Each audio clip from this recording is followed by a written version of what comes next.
Brazil দলে এবার বড় ধাক্কা, কয়েকজন তারকা হঠাৎ করে স্কোয়াডে বাদ পড়েছেন। কেন এমন সিদ্ধান্ত নিয়েছিল coach Carlo Ancelotti?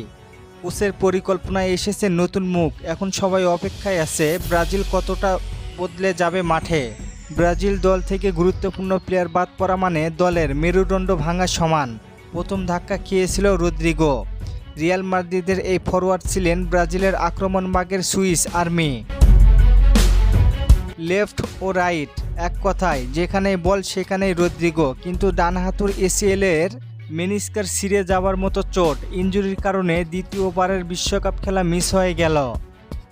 Eder Militao রক্ষণের চিতাবাঘ, হাইলাইন থেকে গতি, বক্সের ডুয়েল জিততে শক্ত, আর প্রয়োজনে রাইট ব্যাকেও কভার করা সবই ছিল তার মধ্যে। কিন্তু পেশির চোটে তিনি এখন দল থেকে বাদ পড়েছেন। কার্লো আনচেলত্তি আবেগে নয়, মেডিকেল রিপোর্টের কথা জানিয়েছেন।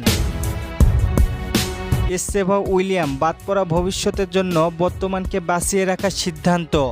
তরুণ ভয়হীন 1v1-এ বেশ পারদর্শী, তবে হ্যামস্ট্রিং ইনজুরির পর একজন উইঙ্গার এর গতি ফিরবে কিনা সেটি এখন দেখার বিষয়।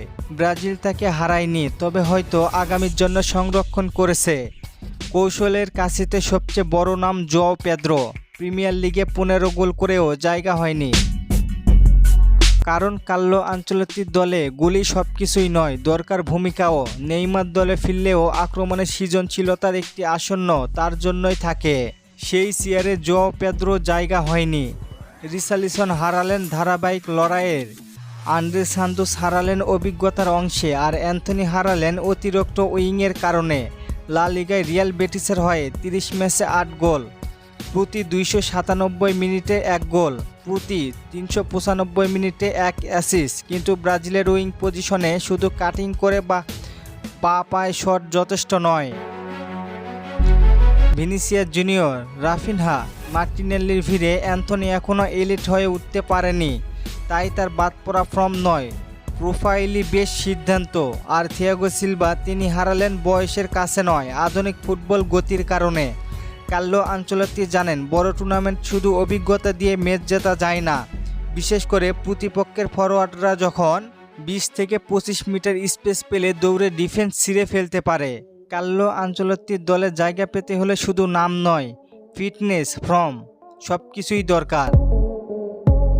ব্রাজিল দলে আবেগের কোনো ঠাঁই নেই। এই কয়েকজনের মধ্যে আপনি কাকে সবচেয়ে বেশি মিস করবেন জানিয়ে দিন কমেন্ট করে।